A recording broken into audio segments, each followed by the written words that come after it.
자, 오늘은 물질의 특성 두 번째고요. 녹는 점과 끓는 점 한번 알아볼게요. 다시 정리하면요. 물질의 특성은 네 가지가 있는데 밀도, 용해도를 지난 시간에 배웠고요. 오늘은 녹는 점, 끓는 점을 배울 거예요. 녹는 점은 쉽게 생각하면 물이 몇 도씨에서 녹을까, 그러니까 얼음이 몇 도씨에서 녹을까라는 거죠. 녹는 온도를 녹는 점이라고 하고요. 물이 수증기가 되는 온도가 끓는 점이에요. 그죠? 끓는 온도라고 생각하시면 돼요. 기본적으로 녹는 점과 끓는 점 돼 있는데, 녹는 점은 고체가 액체가 될 때의 온도를 말하는 거고요. 끓는 점은 액체가 기체가 될 때의 온도를 말해요. 그래서 녹는 점부터 보시면요. 고체가 액체로 융해하는 동안 돼 있는데요. 융해가 고체가 액체로 상태 변하는 걸 융해라고 하죠. 융해에다가 동그라미 쳐놓으시면 될 것 같고요. 이때 일정하게 유지되는 온도 구간이 나타나요. 예를 들면은 얼음을 이제 계속해서 가열해요. 가열하면은 얼음이 녹으면서 물이 될 거 아니에요, 그죠? 그러면은 그때 온도계를 꽂고 온도를 재면 온도가 계속해서 이제 올라가요. 근데 얼음에서 물이 될 때 살짝 녹는 구간이 생기잖아요. 이때 녹는 동안 온도가 더 이상 올라가지 않고 일정하게 유지가 돼요. 요게 이제 융해가 될 때의 녹는 점이라고 생각하시면 되고요. 계속해서 가열을 해. 그럼 물이 된 다음에 다시 이제 온도가 올라가요. 올라가다가 100도씨가 되면 또 일정하게 온도가 유지되는 구간이 나와요. 이게 이제 끓는 점이 되겠어요. 그래서 온도, 시간에 따라서 얼음을 계속해서 가열한다고 생각하시면 되고, 온도에 따른 그래프예요. 이렇게 올라가다가 일정하다가 올라가다가 일정한 구간이 나타나요. 이렇게.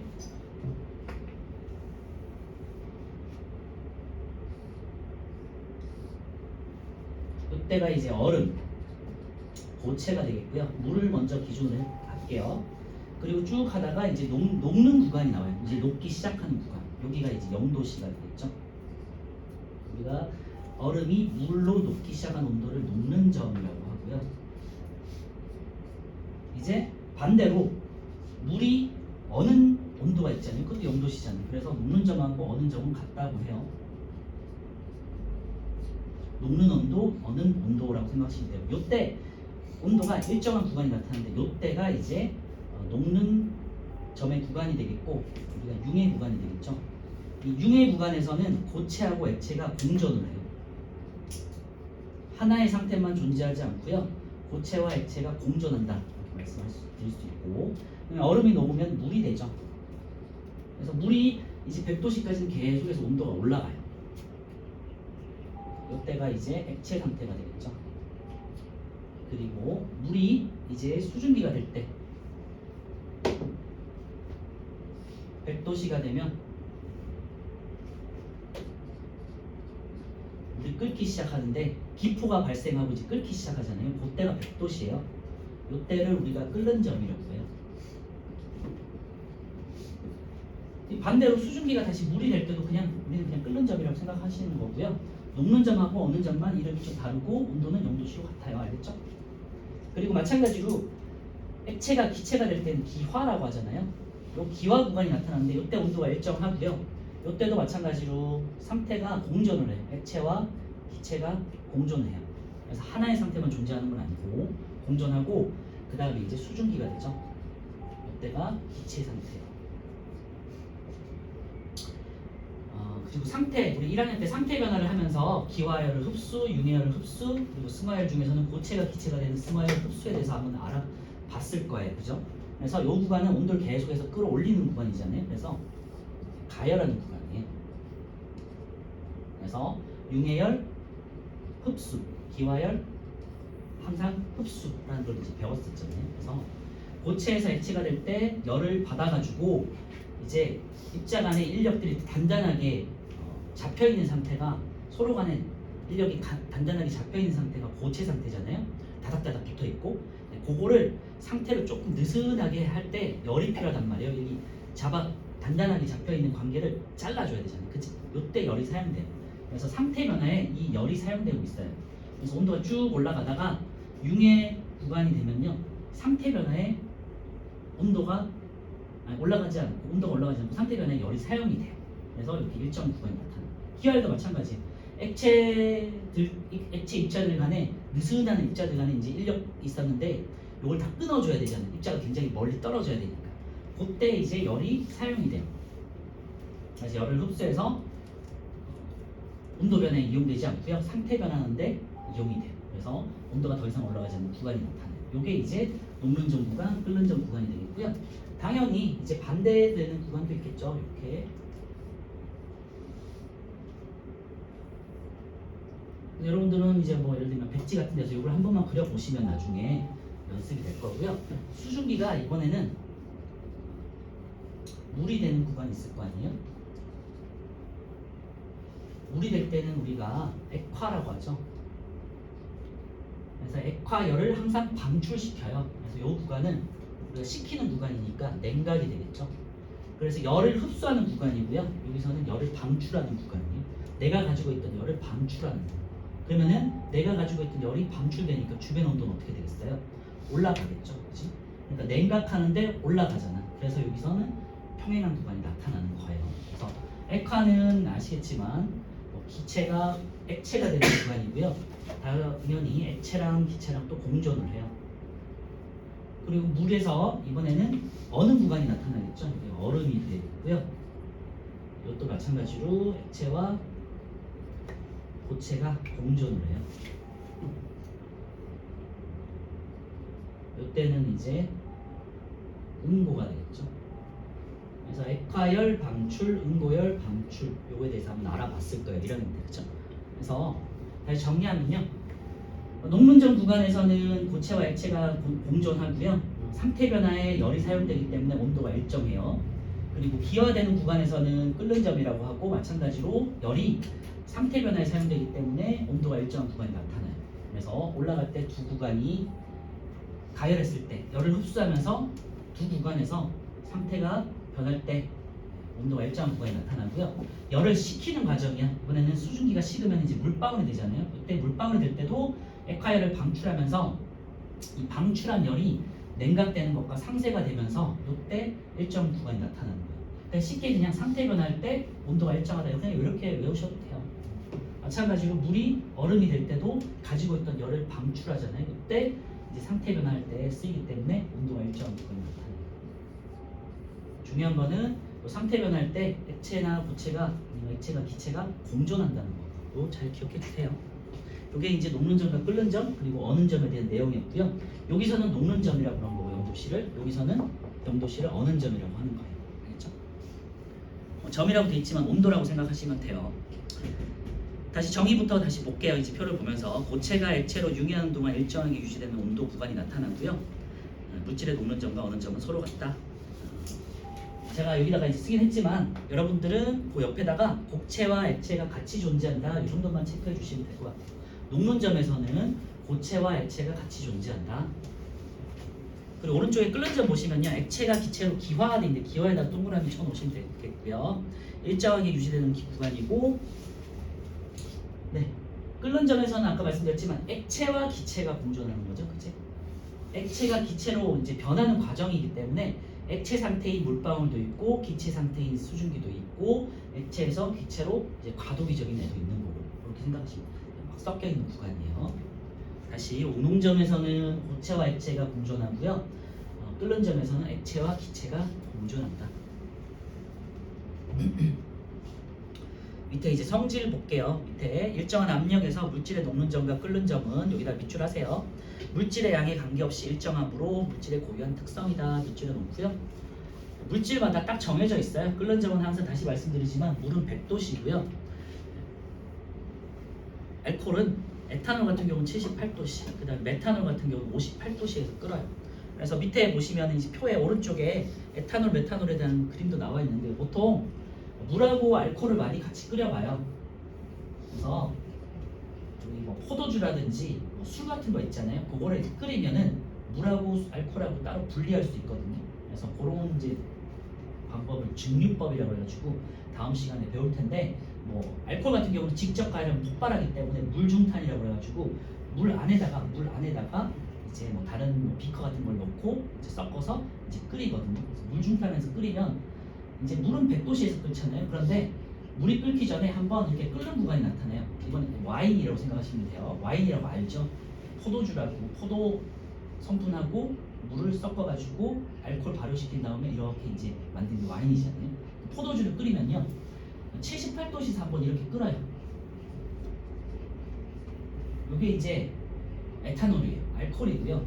그래서 좀 이렇게 쭉 올라가다가 다시 한번 온도가 쭉 올라가고 100도씨가 되면은 이제 순수한 물을 이제 얻을 수 있거든요. 그래서 뭐 이렇게 증류하는 방법이 있으니까 뒤에 가서 다시 한번 배우도록 하고요. 그래서 알코올을 분리한 다음에 알코올이 이제 기체 상태니까 식혀가지고 액체 상태의 알코올을 이제 순수하게 모을 수 있어요. 녹는점하고 끓는 점에 대한 이제 그래프 한번 보실게요. 밑에 보시면요, 이제 8미트산의 녹는 점이 62.5도씨라고 돼 있는데 왼쪽에 10g과 20g 있죠. 당연히 10g, 20g은 작잖아요. 그러니까 빨리 끓겠죠. 그래서 끓는 점은 동일하지만 양에 따라서 시간은 가열되는 시간에 따라서 끓는 온도가 다를 수 있다는 거죠. 그래서 10g보다 20g이 늦게 녹는다라는 건 뭐 당연한 거예요. 물을 이제 라면 한 개 끓일 때, 라면 두 개, 세 개 끓일 때 시간이 오래 걸리잖아요. 그거 생각해 보시면 되겠고요. 시간은 달라질 수 있지만 항상 끓는 점은 혹은 녹는 점은 62.5도잖아요. 그래서 8미트산이라는 이제 얼어 있는 거를 녹였더니 62점 양에 관계없이 항상 62.5도씨에서 녹고요. 오른쪽에는 이제 에탄올, 알코올이고요. 10ml와 20ml 액체 알코올을 끓였더니 적은 게 빨리 끓었다는 거죠. 그런 그래프예요. 그래서 양이 많을수록 끓는 점이 높게 도달한다라는 걸 확인한 그래프라고 생각하시면 돼요. 그리고 밑에 이제 그 사이에 녹는 점과 끓는 점은 물질의 종류에 따라 다르다 돼 있는데 거기다 이제 밑줄에 놓으시면 되겠고요. 그래서 녹는 점과 끓는 점을 우리가 물질의 특성이라고 분류를 하는 거예요. 이번엔 두 가지 물질을 섞었어요. 제가 아까 전에 물과 알코올을 섞었던 것처럼 8미트산이라는 것과 파라다이클로로벤젠이라는 걸 섞었어요. 뭐 이름 잘 모르셔도 되고요. 어쨌건 다른 종류의 물질을 섞었더니 파라다이클로로벤젠은 53도씨에서 끓었어요. 그리고 8미트산 같은 경우는 62.5도씨에서 끓더래요. 그러니까 8미트산이 파라다이클로로벤젠보다 끓는 점이 높구나 정도만 기억하시면 되고요. 오른쪽 같은 경우는요, 녹는 점이요. 그 다음에 오른쪽 같은 경우는 에탄올이죠. 그래서 에탄올하고 메탄올 같은 경우는 액체 상태이기 때문에 이제 끓겠죠. 메탄올 같은 경우는 보통 한 58도씨에서 65도씨 사이에서 이제 끓어요. 메탄올과 에탄올의 차이는요, 메탄올은 공업용 알코올이에요. 공장에서 쓰는 알코올이고 먹으면 이제 죽어요. 에탄올은 우리 이제 일반적으로 술이라든지 여러분들 알코올 솜이라든지 뭐 이렇게 우리 손 닦는 거 있었잖아요. 알코올로 쓰는 거, 그지? 소독제. 거기에 들어가는 게 이제 에탄올이고요. 조금 가공하고 물에 넣으면 이제 마실 수 있는 게 이제 술이 되는 거죠. 그래서 에탄올과 메탄올 그런 차이가 있는데 같은 알코올이지만 다른 종류예요. 그래서 메탄올 같은 경우는 한 60도씨 내외에서 끓고 에탄올 같은 경우는 78도씨에서 끓죠. 그래서 같은 종류의 알코올이긴 하지만 서로 다른 물질이기 때문에 끓는 점이 다르다는 거를 이제 실험으로 알 수 있다는 거죠. 이형을 보시면요, 이제 고체가 액체에서 녹는 걸 보실 때는 녹는 점이 낮은 것을 이용할 때는 고체 접착제라든지 퓨즈나 댐납을 사용한다고 그랬는데요. 퓨즈 같은 경우는 화재 경보기라든지 여러 가지 누전 차단기 같은 데 들어가거든요. 그래서 합금을 하게 되면 합금이라고 그래가지고 고체에다가 다른 고체를 섞으면은 이제 녹는 점이 낮아지거든요. 그래서 녹는 점이 낮아지면 어떻게 돼요? 가열됐을 때 빨리 녹아서 이렇게 차단될 수 있겠죠. 그래서 퓨즈는 이제 차단기 같은 데 많이 쓰는 이유가 녹는 점이 낮아서 낮은 온도에서도 회로가 끊어지게끔 하도록 만든 게 퓨즈예요. 댐납도 이제 낮은 온도에서 뭔가 변형될 수 있도록 해준 게 이제 댐납이기 때문에 녹는 점이 낮은 것을 이용했다는 거고요. 녹는 점이 높은 것을 이용한 예는요, 텅스텐을 이용한 원적인 필라멘트 되는데요. 그냥 필라멘트 한번 생각해 보시면 돼요. 전구 안에 있는 필라멘트가 온도가 높을 때 끊어져 버리면 안 되잖아요, 그렇지? 그래서 녹는 점을 높게 만들어줬다라는 거고요. 합금을 이용했다는 텅스텐이라는 조금 약간 고강도 물질을 이용했다 이렇게 생각하시면 돼요. 오른쪽에 끓는 점이 낮은 것을 이용한 예 같은 경우는요, 뭐 액체 질소를 이용한 극좋은 저장 탱크 돼 있는데요. 갑자기 어떤 걸 빨리 식히기 위해서 액체 질소 같은 걸 많이 사용하거든요.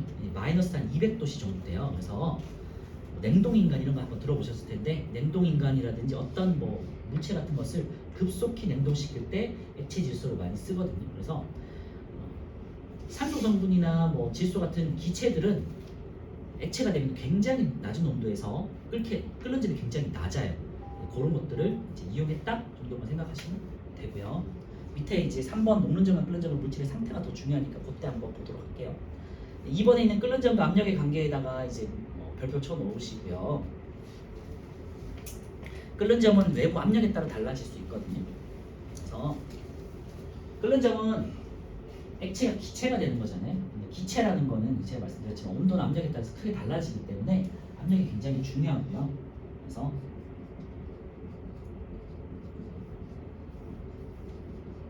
옆에다가 이건 안 쓰셔도 되고요. 제가 밑에 쓰는 걸 한번 적어주세요.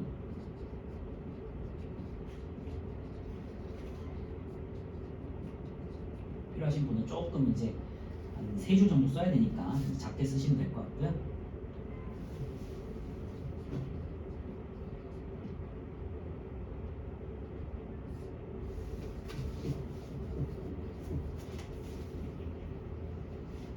외부 압력이 높아지면 이렇게 누르는 힘이 커지는 거잖아요. 그리고 기체 입자들 사이의 인력이 되게 조금 더 강해져요. 이제 생각해 보시면 풍선 같은 걸 이렇게 누르면요, 풍선 안에 있던 기체 입자들 굉장히 멀리 떨어져 있다가 이렇게 누르면은 공간이 좁아지니까 서로 좀 가까워지겠죠. 그러니까 가까워지니까 서로 간에 잡아당길 수 있는 힘도 조금 더 세지겠죠. 그치? 서로 간에 잡아당기는 힘이에요.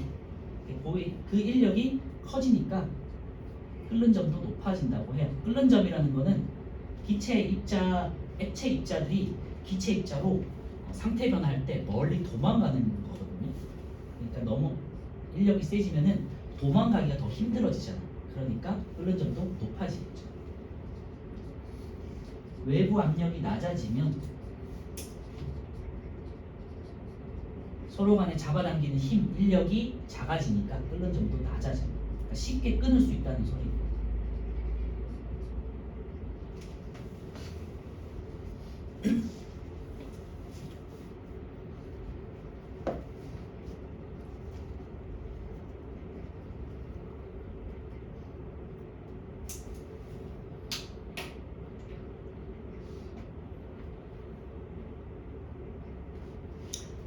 다시 정리하면요, 끓는 점하고 녹는 점이란 건요, 어떤 입자들 사이의 인력이 점점점 이제 약해지는 거라고 생각하시면 돼요. 고체 입자들이 액체 입자로 조금 인력이, 그러니까 느슨해지기 위해서는 열이 필요한 거잖아요. 그래서 끓는 점과 녹는 점이 높다는 건요, 물질을 구성하고 있는 입자 사이에 서로 간의 인력이 강하다는 뜻이에요. 그런 이제 기본적으로 알고 계시고, 그래서 외부에서 압력이 크게 주어져, 누르는 힘이 강해. 그러면은 서로 간에 잡아당기는 인력도 더 강해지겠죠. 그러니까 인력을 끊기가 더 어려워지니까 더 많은 온도가 공급돼야 되잖아요. 열이 공급돼야 되잖아요. 그게 끓는 점이 높아지는 거고요. 외부 압력이 약해져. 그럼 누르는 힘이 좀 느슨해졌어. 그럼 서로 간에 잡아당기는 인력도 좀 작아지겠죠. 그러면 서로 간에 인력을 끊을 수 있는 열도 조금 덜 필요하겠죠. 그러니까 끓는 점이 낮아지겠죠. 이렇게 조금 논리적으로 한번 생각해 보시면 될 것 같고요. 그래서 그 표가 이제 있는데요. 외부 압력이 높아지면 끓는 점이 높아진다. 잘 기억해 주시고, 그 얘가요, 압력솥으로 밥을 하면 빨리 된다 돼 있는데요.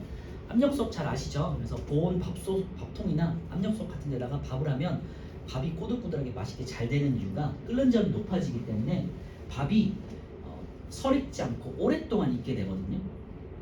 이 온도가, 예를 들면 물이 끓는 온도가 100도씨인데 이거보다 더 높은 온도에서 끓게 돼요. 그러니까 더 오랜 시간 동안 가열을 해줘야 되는 거잖아요. 그치? 그래서 밥이 잘 익는 거예요.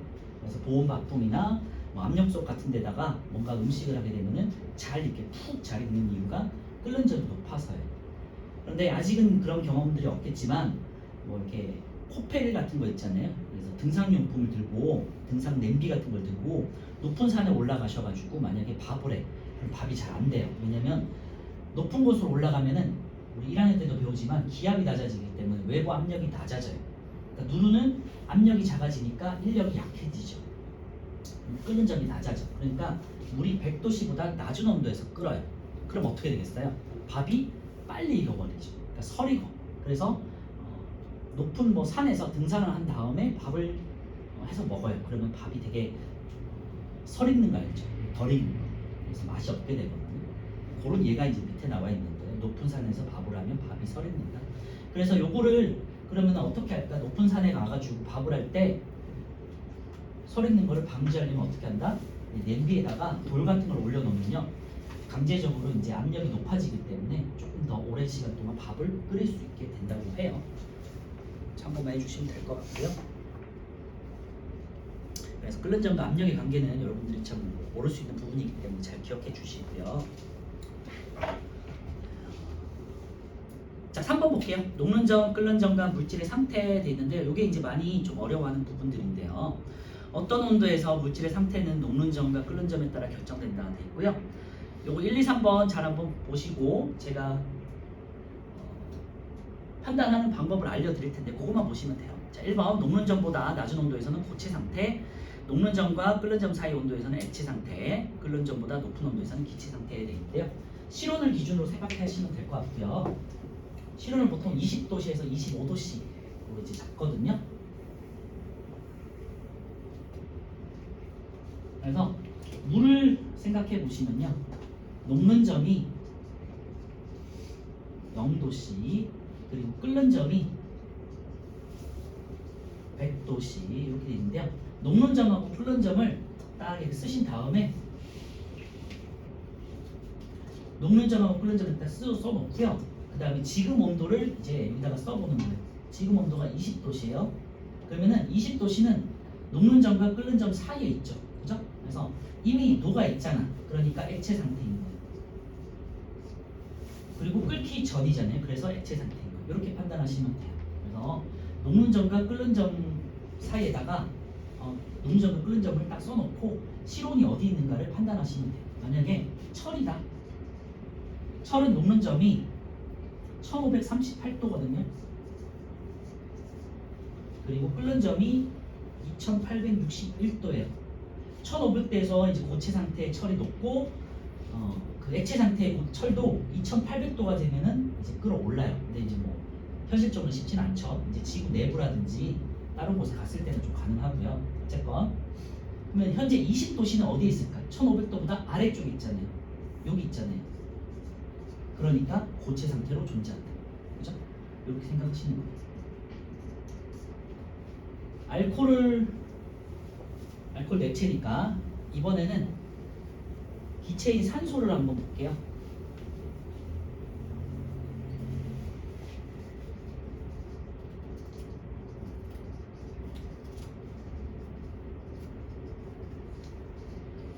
산소는 녹는 점이 마이너스 219도씨라고 해요.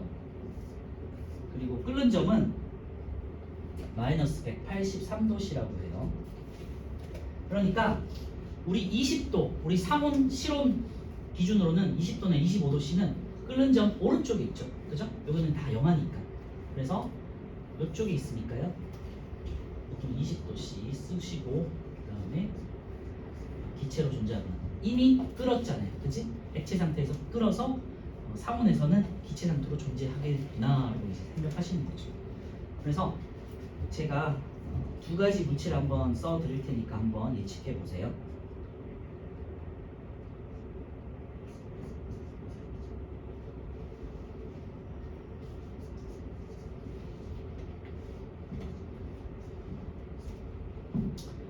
자, 녹는 점이 마이너스 114도씨 물체가 있어요. 끓는 점은 78.2도고요. 그 다음에 녹는 점이 마이너스 39도씨인 물체가 있고 끓는 점이 357도예요.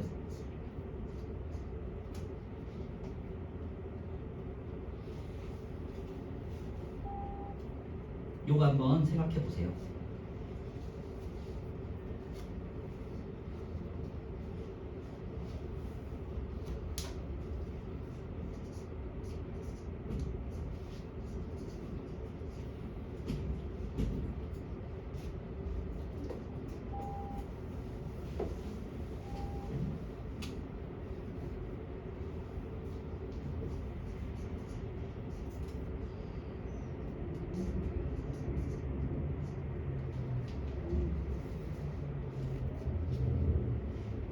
네, 끓는 점이 78도씨인 건 에탄올이에요. 알코올이고요. 114와 78 사이에 상온 20도씨가 여기 들어가 있잖아요. 그래서 녹는 점과 끓는 점 사이에 있기 때문에 액체 상태. 그리고 마이너스 39도씨가 녹는 점, 끓는 점이 357도인 거는요 수은이에요. 수은은 금속인데 유일하게 액체 상태예요. 그리고 20도씨가 요 사이에 있잖아요. 그래서 액체예요. 그래서 실온 상태에서는 액체 상태로 존재하고요. 요거는 이제 질소예요. 아까 전에 말씀드렸던 이제 질소고, 보통 이제 기체 성분들은 보시면 끓는 점이 영하예요. 이미 이제 끓었다는 거죠. 여기 20도씨가 존재하니까 끓는 점보다 오른쪽이 존재하니까 기체가 됩니다. 그래서 뒤에도 이제 문제가 나올 테니까 그때 한번 다시 보도록 할게요. 이런 식으로 이제 녹는 점하고 끓는 점을 딱 써놓고 비교하시면 돼요. 어느 구간에 있는지. 아시겠죠? 뒤에 문제 한번 풀어볼게요. 6, 7, 8, 9, 10번 한번 풀어보세요.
오늘은 끝나고 시험을 볼 거고요. 그 밀도, 용해도, 녹는 점, 끓는 점을 한꺼번에 다 볼 거예요. 그래서 앞에 있는 내용까지 잘 한번 이따 보도록 하세요.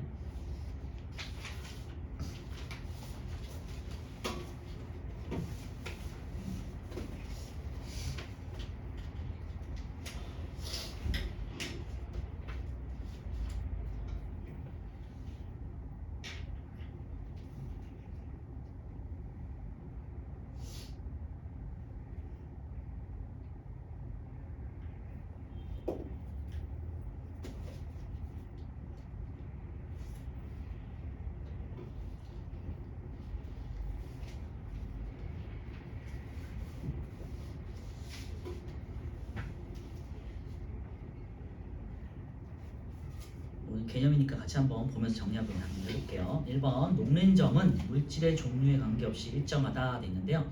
물질마다 다르다고 그랬잖아요. 물질에 다르기 때문에 물질의 특성인 거예요. 그래서 X. 물질의 양이 많아지면 녹는 점도 높아지냐라고 했는데요. 상관없죠. 녹는 점은 일정하고요. 시간이 달라진다 그랬죠. 시간이 뭐 당겨지거나 느려지거나 하겠죠. 그래서 X. 그 다음에 가열하는 물의 세기가 강해도 끓는 점은 변하지 않는다. 요거는 맞죠. 네. 예를 들면 가스불을 생각할 때 1단으로 하든 2단으로 하든 3단으로 하든 불꽃의 세기에 따라서 가열되는 시간은 단축될 수 있겠지만 녹는 점, 끓는 점은 항상 일정한 거죠. 그죠? 물은 항상 100도씨에서 끓는 거예요. 시간은 달라지지만. 그래서 X. 요거는 O죠. 4번은요. 끓는 점은 압력에 따라서 변하므로 물질의 특성이 아니다 그랬는데요. 기본적으로 압력은 우리가 이제 특정 온도에 특정 기압을 조건으로 이제 정해진 거잖아요, 그렇지? 그러니까 압력은 따라 달라질 수는 있죠. 기준은 있고요. 그 다음에 압력에 따라 달라질 수는 있죠. 어쨌건 X고요. 제가 아까 말씀드렸던 것처럼 압력이 커지면 끓는 점도 커지고 압력이 작아지면 끓는 점도 작아진다. 이것만 잘 기억해 주세요. 7번은요. 녹는 점과 어는 점 돼 있는데요. 요 그래프에서는요. 제가 아까 전에 이제 계단형으로 그렸을 때 3층으로 나와 있는 것들 있잖아요.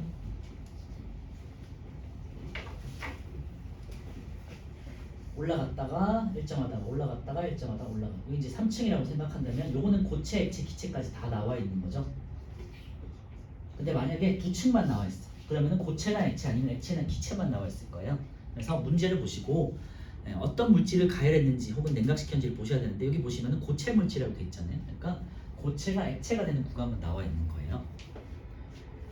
고체가 액체가 될 때고 지금 가열해가지고 올라가는 구간이잖아요. 고체가 액체가 되는 거기 때문에 녹는 점이라고 쓰셔야겠죠. 7번에 녹는 점 53도씨. 그 다음에 어는 점은 또 53도씨가 되겠죠. 8번은요. A, B, C 세 가지 물질이 있는데요. 여기서 보시면은 끓는 점이 같은 A, B는 같은 물질이에요. 그리고 C는 다른 물질이고 끓는 점이 높다라고 생각하시면 되고요. A와 B를 비교했을 때 같은 물질인데 A가 더 빨리 끓은 거잖아요. 그러니까 A가 B보다 질량이 적다라고 생각하시면 되죠. 양이 적다. 그래서 빨리 끓었다 이렇게 해석하시면 돼요. 자, A와 B는 같은 물질이다. 왜? 끓는 점이 같으니까. 그리고 여기서는 문제 보시면요. 액체 물질을 가열할 때라고 그랬으니까요. 녹는 점과 끓는 점 중에 끓는 점이 나와 있는 곳이고 액체와 기체 구간이 나와 있는 거죠. 2번은요. 가장 먼저 끓기 시작하는 거는 시간상으로 이제 다 X축으로 내렸을 때요. A, B, C를 X축으로 내렸을 때 가장 빨리 끓기 시작한 게 A가 되겠죠. 그래서 맞고요. 3번은요. A의 양은 B의 양보다 적다 그랬죠. 빨리 끓었으니까 X. 4번은요. C의 끓는 점이 가장 높다. 맞는 거죠. Y축이 제일 높으니까 이제 5가 되겠죠. 9번은요. 높은 산 위는 그랬는데요. 높이 올라갈수록 기압이 낮아진다 그랬죠. 왜냐하면 공기 밀도가 작아지기 때문에 누르는 힘이 적어지죠. 그리고 기압이라는 것 자체가 공기 덩어리가 이렇게 누르는 힘인데 당연히 높이 올라갈수록 누르는 힘이 약해지는 거잖아요. 그래서 기압이 낮아져요. 그러니까 아까 말씀드렸지만 높은 산에서 밥을 하면 물의 끓는 점이 압력이 작아지기 때문에 끓는 점도 낮아져요. 그래서 설익는다 그랬죠. 그래서 그 밥솥 위에다가 돌 같은 걸 올려놓으면 조금 더 빨리 천천히 끓게 만들 수 있다는 거죠. 10번은요. 녹는 점과 끓는 점을 나타낸 것이고 실온이 지금 25도씨 기준으로 돼 있고요. 상태를 쓰라고 돼 있는데요.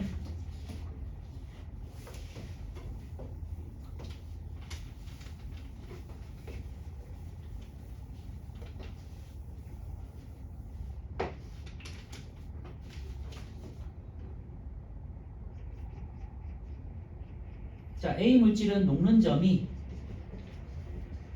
마이너스 218이고요.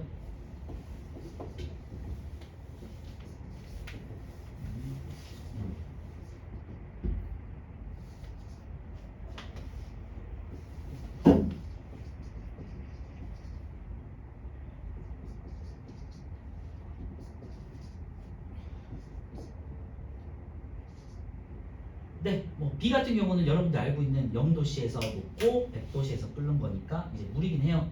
근데 25도를 여기다가 기억할 수 있죠. 그러니까 녹는 점, 끓는 점 사이에 있으니까 액체 상태.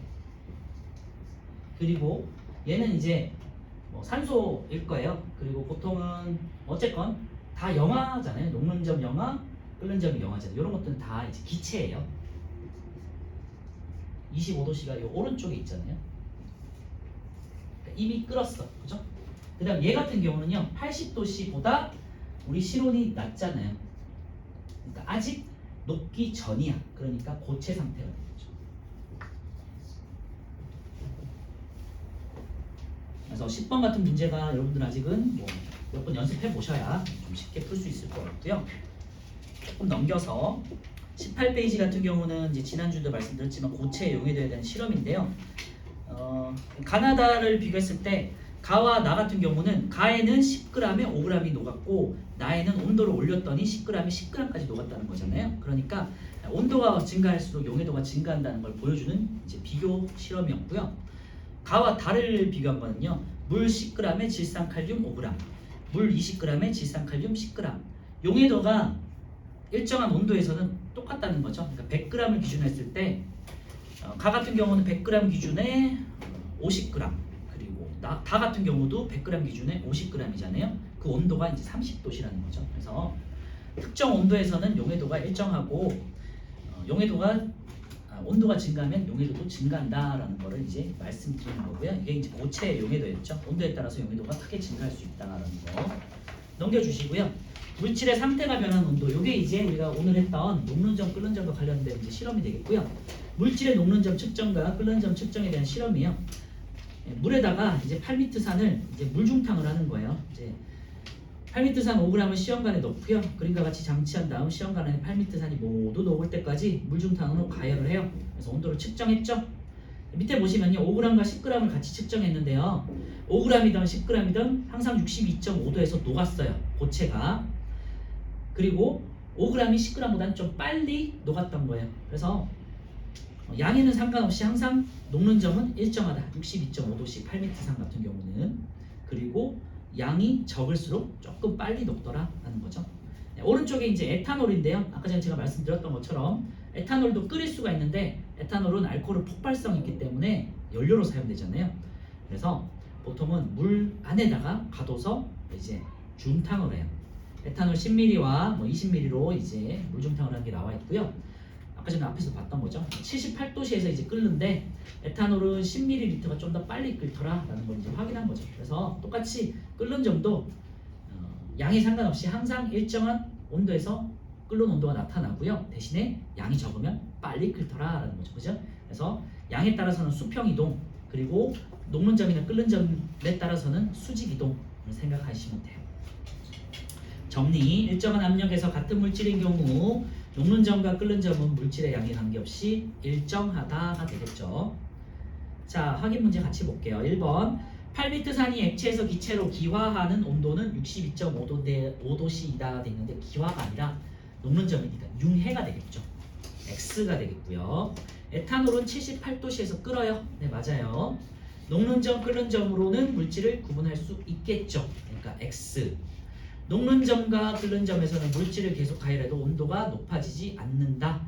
네, 녹는 점, 끓는 점에서는 위에 있는 그래프에서 보시기서 아시겠지만 온도가 일정한 구간이 나타나죠. 그러다가 다 상태가 변했어? 그러면은 다시 온도가 올라간다고요. 그래서 5번은요. 물질의 양이 많아지면 녹는 점, 끓는 점에 도달하는 데 걸리는 시간이 느려지겠죠. 네, 시간이 길어질 뿐 녹는 점과 끓는 점은 일정하다가 되겠죠. 그러니까 짧아질 뿐을 길어질 뿐으로 고치시면 되겠네요. 그래서 X.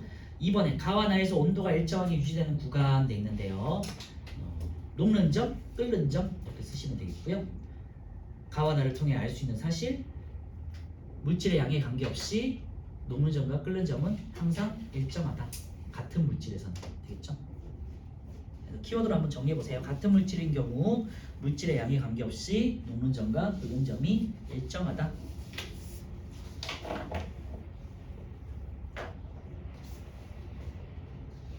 자, 20페이지 용해도 곡선 이제 연습 문제가 있는데요. 요거를 한번 볼게요. 자, 1번부터 보시면요. 용해도 곡선에서 알 수 있는 거 첫 번째, 특정 온도에서 물질의 용해도를 알 수 있겠죠. 20도씨를 찾아가지고요. 수직으로 쭉 올려보세요. 그러면은 이제 뭐 그래프에 점선이 다 나와 있으니까 보실 수 있죠. 붕산, 황산구리, 그 다음에 질산칼륨, 염화나트륨, 질산나트륨 순으로 용해도가 증가하는 걸 알 수 있어요. 그래서 20도씨에서 가장 많이 녹는 거, 물 100g 기준으로 가장 많이 녹는 거는 질산나트륨이고요. 100g에 87g이 녹는 거예요. 그러니까 총 합치면 187g이 된다는 소리예요. 그래서 20도씨에서 질산나트륨 용해도는 87이고요. 용해도가 가장 큰 물질은 질산나트륨이라는 걸 알 수 있겠죠. 그래서 특정 온도를 알 수 있죠. 2번, 온도에 따른 용해도 변화도 볼 수 있죠. 그래프가 온도가 증가할수록 크게 변하는 물질들이 있죠. 특히 질산칼륨 같은 경우는 짧은 시간 동안 용해도가 크게 증가하죠. 그리고 질산나트륨도 꽤 많이 증가하죠. 하지만 염화나트륨은 뭐 온도가 많이 증가해도 크게 변하지는 않죠. 더 높긴 하겠지만 다른 물질들에 비해서는 많이 녹지는 않는다. 참고하시면 되겠고요. 그래서 온도에 따른 용해도 변화가 가장 큰 물질은 질산칼륨, 온도에 따른 용해도 변화가 가장 작은 물질은 염화나트륨. 기울기를 보고 판단할 수 있다는 거고요. 세 번째, 용액을 냉각할 때 석출되는 용질의 양. 이게 이제 여러분들 제일 좀 곤란해하는 문제 유형인데요. 70도씨 물 100g인데요. 70도씨 그 점선을 따라서 쭉 올라가요. 질산나트륨까지. 그러면은 질산나트륨이 70도씨에서는 140g이 녹는다는 소리예요. 물 100g에 질산나트륨이 140g을 녹인다는 말이에요. 물 100g이. 합쳐서 240이 된다는 소리예요. 그래서 질산나트륨 140g이 녹아있는 용액을 이번에는 20도씨까지 낮춰요. 그럼 20에다가 동그라미 치고 또 수직으로 쭉 올리면은 점선을 따라 올라가면 질산나트륨이 87까지 녹는 거죠.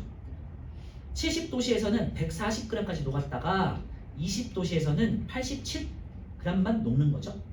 그러면은 원래 140g이 녹아있다가 87g만 녹는 거니까 나머지는 가루로 밖으로 나온다는 소리예요. 녹아있다가 밖으로 나오는 게 이제 가루로 석출되는 거거든요. 우리가 예전에 이제 배웠던, 아직 안 배웠구나. 네. 앙금이라고 하는 가루로 석출되는 거라고 생각하시면 돼요. 그래서 140 빼기 87만큼이 53g으로 가루로 석출된다 이렇게 생각하시면 되고요. 보통 결정으로 석출된다, 아니면 가루로 나온다, 뭐 앙금으로 생성된다, 뭐 이렇게 생각하시면 돼요. 80도씨의 물 100g에 각 물질을 녹여 만든 포화 용액을 40도씨로 냉각할 때 석출량이 가장 많은 것은요, 기울기가 가장 큰 애를 찾으면 되겠죠. 질산칼륨이고요. 석출량이 가장 작은 것은 기울기가 가장 작은 염화나트륨이시죠. 이건 연습 많이 해보셔야 되니까 일단은 밑에 유제 1, 2번 한번 풀어볼게요.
같이 볼게요. 제 1번 A점의 용액은 불포화 용액이다 있는데요. 용해도 곡선상에서 이렇게 있을 때 곡선 위에 있는 점을 우리가 포화되었다고 하고요. 100% 녹아있다는 소리예요. 100%. 100%보다 녹은 구간이 왼쪽이고 뭐 현실적인 건 아니죠. 이게 보통 이제 다른 조건이 주어질 때고요. 일반적으로는 다 녹아있거나 덜 녹아있거나 불포화 되겠죠. 과포화되는 거는 이제 나중에 보일 거고요. 보통은 이제 일반적인 것보다 더 많이 녹아 있어서 어떤 조건이 되면은 더 높게 돼요. 뭐 압력이 더 달라지거나 했을 때. 그런 건 아직은 안 배우니까. 근데 어쨌건 곡선상에 있을 때가 100%, 그 다음 밑에 있을 때, 오른쪽에 있을 때는 불포화, 더 녹을 수 있다는 여지가 있다는 소리죠. 그래서 불포화된 거 어떤 물질을 녹일 수 있는 방법은 두 가지가 있다고 했죠. 온도를 변화시키거나 더 많이 넣거나, 그렇죠? 그래서 수평 이동하는 거는 온도 변화, 이제 온도를 낮추는 거죠. 그리고 어떤 물질을 더 넣거나, 이거는 수직 이동이 되겠죠. 그래서 첨과 두 가지 방식이 있다고 말씀드렸고요. 자, A점의 용액은 불포화 맞죠? B점의 용액은 포화가 되겠죠. 곡선상에 있으니까. 그래서 BC는 포화, A는 보통 과포화라는 용어를 쓰는데 이제 불포화 용액은 아니고요. D가 불포화 용액이 되겠죠. 3번에 B점의 용액 250g의 온도를 낮추면 결정이 석출된다 그랬는데요. 250g, 용액이 250이니까요. 물 100에다가 플러스 어떤 물질 150g이 녹아 있어서 250g인 거예요. 보시면은 B는 80도씨에서 150g까지 물에 녹을 수 있다는 거잖아요. 그래서 250이 되는 거잖아. 그러니까 B는 지금 80도씨에서 250g이구나. 그리고 물질이 150g 녹아 있구나. 이렇게 생각하시고요.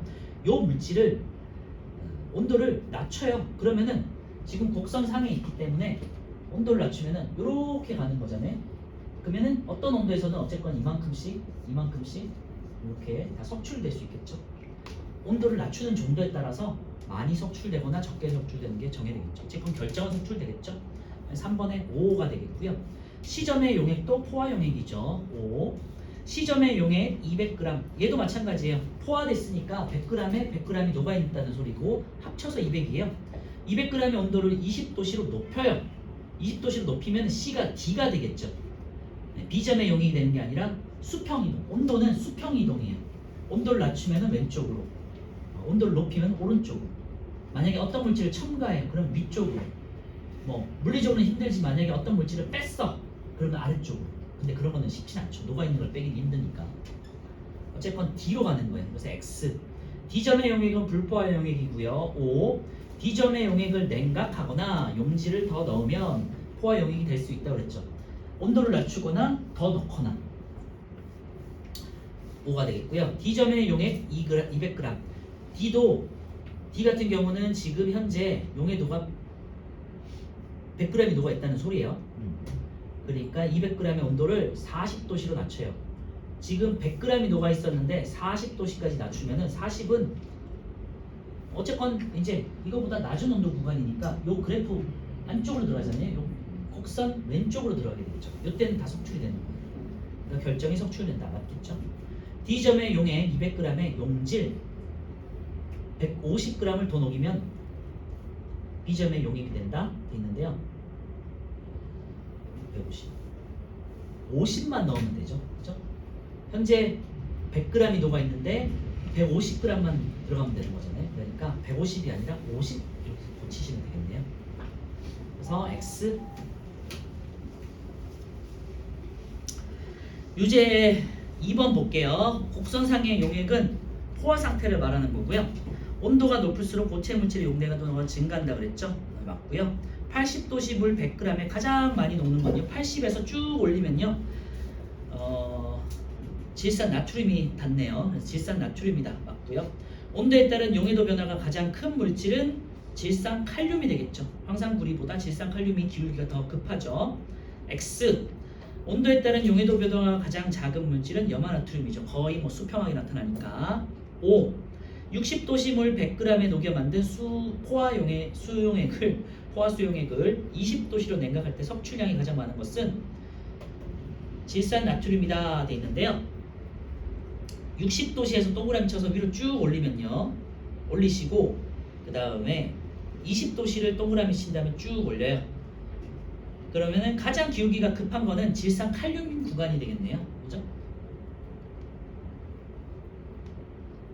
그래서 X가 되겠고요. 질산 칼륨으로 고치시면 돼요. 40도씨 물에 대한 질산 칼륨의 용해도는 40에서 질산 칼륨까지 쭉 올리면요. 63g 나오네요. 네, 63이다. 맞고요. 40도씨의 질산 칼륨 포화 수용액 40도씨는 63g까지 녹을 수 있다고 그랬잖아요. 그러니까 물하고 합쳐서 포화 수용액 163g이 나오는 거예요. 질산칼륨 포화 수용액이라고 나와 있잖아요. 질산칼륨이 물 100g에 포화되어 있다. 40도씨에서는 63g이 녹아서 163g 이런 뜻이거든요. 그래서 20도씨로 냉각하면 질산칼륨 33g이 결정된다 그랬는데요. 결정으로 석출된다 그랬는데 지금 63에서 20도씨로 냉각하면요. 20도씨에서는 질산칼륨이 약 한 30 정도 되잖아요. 그죠? 그래서 30 빼보시면 63에서 30을 빼면 33 되겠죠. 그죠? 20도씨에서의 질산칼륨을 보시면 30이라고 돼 있잖아요. 이게 이제 점선에 이제 다 있잖아요. 그치? 63에서 30을 뺀 33만큼 석출된다. 이렇게 이제 생각하시면 될 것 같아요. 자, 넘겨주시고요. 이제 시긴 건데요. 21페이지에 있는 여기서 잠깐 용해도 곡선에서의 고체 석출량도 요거는 한번 개인적으로 연습해 보세요. 효과적인 시간 좀 그래서 요거는 그냥 개인적으로 하시고요. 이따가 쉬는 시간에 22페이지에 있는 쉬는 시간 끝나고 용해도부터 문제를 한번 풀면서 진행하도록 할게요. 10분 쉬었다가 하겠습니다.